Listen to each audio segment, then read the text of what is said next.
Եվրոպական խորհրդարանը հայոց ցեղասպանության 110-րդ տարելիցին նվիրված նիստը գումարեց միաժամանակ լրջագույն ուշադրություն դարձնելով Լեռնային Ղարաբաղին էթնիկ հայերու բռնի տեղահանության։ Եվրոպացի պատգամավորները համեմատական կատարած են հայոց ցեղասպանության եւ վերջին տարիներուն թեփկերու միջև, նշելով, որ վերջին իրադարձությունները Թուրքիա եւ Ադրբեջանի պատմական պատասխանատվություն չգրելու վտանգավոր հետևանքներն են։ Ճանաչումն ու հաշտեցումը քաչություն կպահանջեն անցյալին թիմագայելու եւ աբական պատմական ճշմարտության վրա գառուցելու համար։ Սա հատկապես կարեւոր է այսօր, երբ 100,000-ավոր մարդիկ ստիպված են լքել Լեռնային Ղարաբաղ Ադրբեջանի վայրակություններուն հետևանքով, նշած է խմբակցութենեն Միրիամ Լեքսման։ Յանիս Մանյատիս պատմած է իր ընտանիքի ողբերգական փորձը Օսմանյան գայսրության մեջ, հիշողության եւ ճանաչման բացակայությունը կհանգեցնի անցյալի գրկնության։ Լեռնային Ղարաբաղի դեպքերը այսօրվան ցավալի հիշեցումն են, ընդգծած է ան։ Նիստի ընթացքին պատգամավորները վերահաստատած են, որ Լեռնային Ղարաբաղի մեջ տեղի ունեցած էթնիկ զդումները անթույլատրելի են եւ գոչրած են Եվրամիության որդեգրել սկզբունքային արտաքին քաղաքականություն,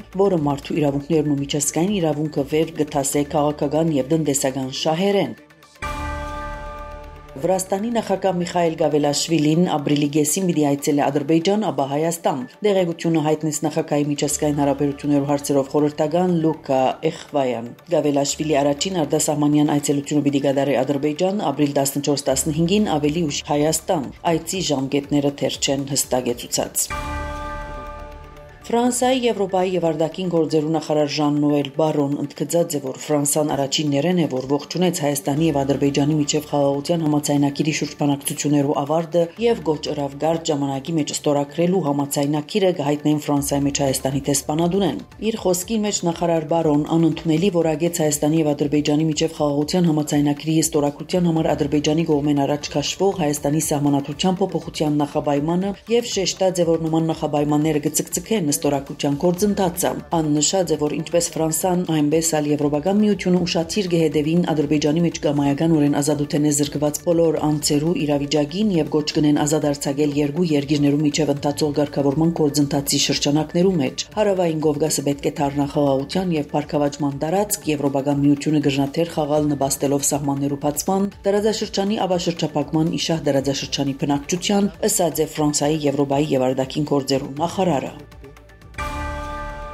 Աշխատանքային այցով Չեխիա գտնվող Հայաստանի արտաքին գործոստ նախարարության գլխավոր քարտուղար Դավիթ Կարապետյան հանդիպում ունեցավ Չեխիա արտաքին գործոստ նախարարության պետական քարտուղար Ռադեկ Ռուբեշի հետ։ Հանդիպման ընթացքին կողմերը քննարկած են հայ-չեխական երկկողմ համատեղ հետաքրքրություն ներկայացնող շարք հարցեր, երկուստեք ընդգծված է երկու գերադեշտություններու միջև համագործակցության փորձի փոխանակման կարևորությունը։ Զրուցակիցները միտքեր փոխանակած են երկու երկիրներու թիվանագիտական դպրոցներու միջև համագործակցությունը սերտացնելու մասին։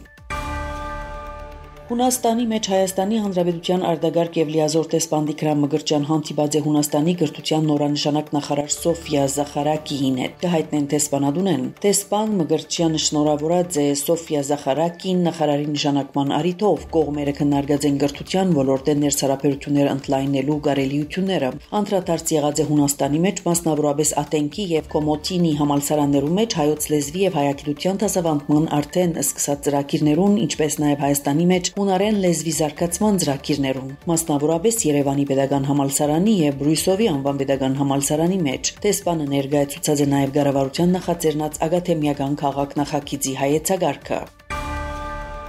Ուկրաինան եւ Ռուսաստանը հայտարարեցին իրարու նոր հարվածներ հասցնելու մասին։ Ուկրաինական կողմեն գա 4 զոհ, Ռուսաստանի մեջ 1 զոհ։ Հարվածներու հետևանքով կան նաեւ վիրավորներ։ BBC ռուսական ծառայությունը հաղորդեց, որ ռուսական ուժերը հարվածային անօտաչու թռչող սարքերով հերթական անգամ գրոհած են Խարքովը։ Մոսկվայի քաղաքապետ Սերգեյ Սոպյանին հայտնեց, որ հագաուտային պաշտպանիչ համագարկերը յետ մղած են անօտաչուներու հարձակումը Ռուսաստանի մայրաքաղաքին վրա։ Պեկորներու ինգած վայրին մեջ կաշխատին արտագարկ ծառայություններու մասնակիցները։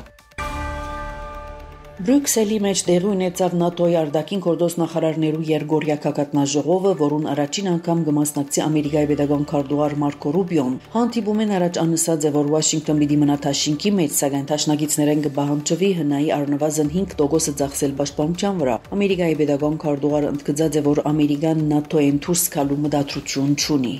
Ձեզի հետ Անի Զեյթունցյանը։